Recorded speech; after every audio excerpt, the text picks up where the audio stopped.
Hello, friends. I am Chevy. Welcome to my shed. How are you today? How's life in your world? How's things where you are? I hope it's fantastic.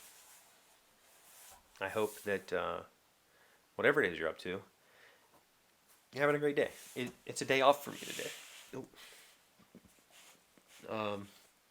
Tomorrow is Veterans Day. Today is the 200 and let's see, 70. I don't know. It's some number. It's a Marine Corps birthday today, so happy birthday to all my fellow Marines out there. It's Friday. I'll get my kid again this coming week, so I'm excited about that. We've been talking about role-playing games. I figured let's continue talking about it because it's been on my mind a lot. Playing with my kid. So, okay, let's rewind for those who haven't seen in the other videos.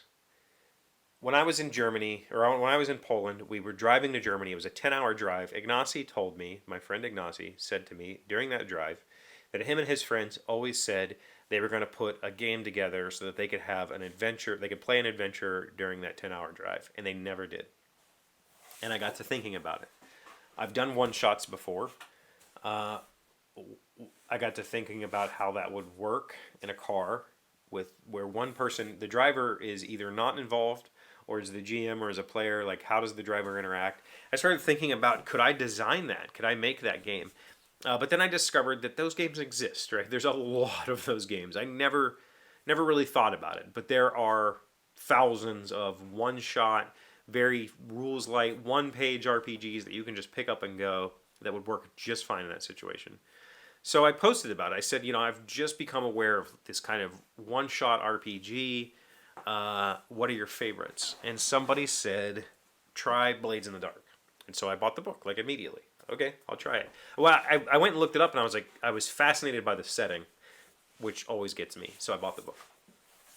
And I showed it on social media, and my friend said, when are you going to run it? He's like, people have been talking about this game a lot lately. When are you going to run it? And I was like, I don't know. Like, to be perfectly honest, I bought the book because I wanted to see how it handled the whole, like, the kind of the one-shottiness of it. And I would say that Blades in the Dark is not a one-shot RPG. I would say I was deceived in that manner because it is definitely a campaign-style game, but you can play it in snippets. Like, it's designed to be played in snippets, but it's really designed to be played as a big campaign where you take these street urchins or whatever, and you raise them to being crime lords of a city. But the system is designed around the idea of we're going to sit down and play for a couple hours and then go away, right? So that was cool. And I had an idea in my head for an RPG that I thought I could write, and maybe I still will. So I wanted to see how a modern RPG was written, so I bought the book. I love it, and I really do want to run it. So the kid's been asking, go back this week and watch these videos. The kid's been asking to play, so I picked up Dungeon World and said, let's play it. And that will get me back into the headspace. GMing is it takes a particular person to do it. And I recognize that. When I was a kid, or younger, I say a kid, I mean, I think I was a kid even into my 20s. I think I'm still a kid now. But when I was younger, I was maybe a little bit cocky about my ability to be a GM. And I had no real reason to be. I wasn't particularly... My friends all wanted me to do it because they liked the stories that I told. But I didn't really put a lot of conscious effort into thinking about how I ran games. I didn't read Dungeon and Dragon. I didn't learn about GM techniques. I just figured all this stuff out on my own. And it takes a particular headspace. And you kind of have to stay in it. And I guess where I'm headed with this is, this past week, actually a couple of weeks. I mean, it started the week before we played, the whole week leading up to playing with my kid. I spent a lot of time like printing out, making up, charts and sheets so I had reference material I could flip to quickly, thinking about how I was going to, are we going to do an index card map? Are we going to do a drawn map? Are we going to use I started planning out, this might be showing my hand a little bit. I might be working towards a little supplement. I started to kind of map out a settlement, a small one, and I started making NPCs. I started filling it with NPCs. So I have descriptions of a bunch of characters, and they're just sitting there ready to go. If I need a character, here we go. I've got this. You know, this person is a Cooper, and they've been doing it for this long, and they have kids and whatever. So I've been in that headspace.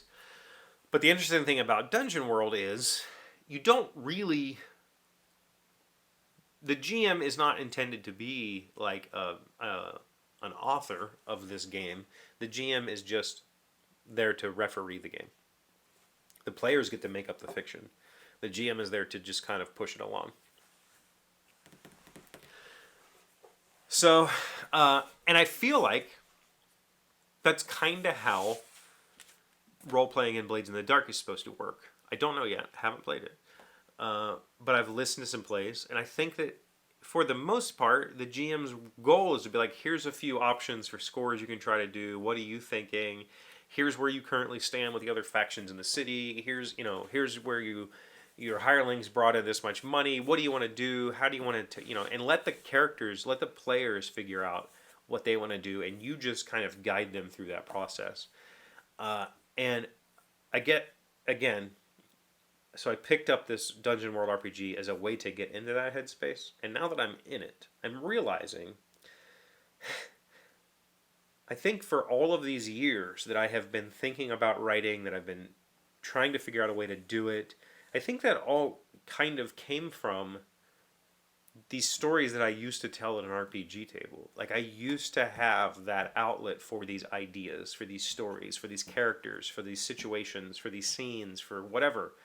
I had that outlet, and it was playing games with my friends. And I've lacked that for a very long time. I'm not suggesting that sitting down and playing an RPG is going to solve my creative struggles, but it definitely was an outlet. And it never really occurred to me. We kind of, my group just kind of fizzled out. We all ended up with kids and lives and marriage, and we just haven't had time for each other. Most of them have moved away. There's one guy local that I could probably call up and play with him. And then I have my friend Jeff, who would definitely play. And I have a guy at work that I could probably get every now and then, kind of thing. But putting the team together to play Blades in the Dark is going to be a process in itself. And I wanted to make sure that before I put forth all of that effort, before I went and tried to find the people and figure out a day that we can get together, figure out, is this going to be something that we want to do semi-regularly? Before I could do that, I needed to get back in the headspace of, here's stories that I want to tell, or here's characters that I want to embody, or here's whatever. And playing with my kid pulled a lot of that out of me. It really showed me, like, oh yeah, you used to love doing this. Like, you used to have so much fun with this. I will say that being with just my kid, me playing one NPC and my kid, I had to do a lot of hand holding. And I had to do a lot of I think it's kind of bad moves when the NPCs go, hey, why don't we try this thing, So I tried really hard not to do that sort of stuff. It's definitely difficult when you've got a player who's never role-played before to be a one-on-one with a GM, because they don't know what to do. They're like, what do I do? I don't know. Tell me what you do. What is, in this fiction, here's what's happening. What would you do? Whereas if there's more people, they can go, why don't you try this? Why don't you try that? And then there's this whole bounce back before they come back to me and go, all right, we're going to try to do this thing. And I go, okay, I think that sounds like this. Why don't you give me a roll?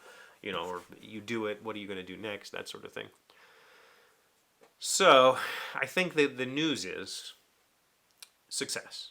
I think I figured it out again.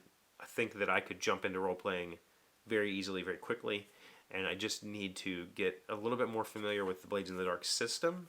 I think I'm going to try to do a little solo with it, like run myself through,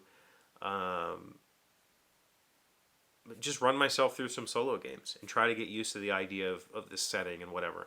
I've been reading a book. I can't necessarily recommend it. I think it's called Silk and Silver. This author, Andrew something or other, or maybe something Andrews. I think it's something Andrews. He's written like 4 or 5 novels set in the Blades in the Dark universe, and I don't want to say it's poorly written. It's not poorly written, but this game is a game of flashbacks and characters with weird names, and it's really hard to kind of follow what's happening. But it has helped me understand a little bit more of the setting, and I think that that game is much more setting specific than anything. But I think I'm close to being ready. So we'll see. But yeah, not doing any role playing this weekend. It is Veterans Day, which means there's parade. But tonight we have my kid has a football game. The local high school made the playoffs, so tonight is the first playoff game that she's gonna go play the halftime show. So, what do you got going on this weekend? Let me know in the comments. Thank you for being here as always. Thank you for liking, commenting, subscribing, being amazing friends and wonderful people. I really appreciate you, and I'll see you again Monday. Today's word you should know sounds smart is suffrage. It is announcing the right to vote in political elections. Higginson was an early advocate of women's suffrage as he was a vociferous advocate of civil rights for Negroes. Joyce Carol Oates, an American author. Suffrage, S-U-F-F-A-R-A-G-E. I did not know that suffrage was the right to vote. I thought that suffrage was the lack of a right to vote, like you were suffering. I'm an idiot.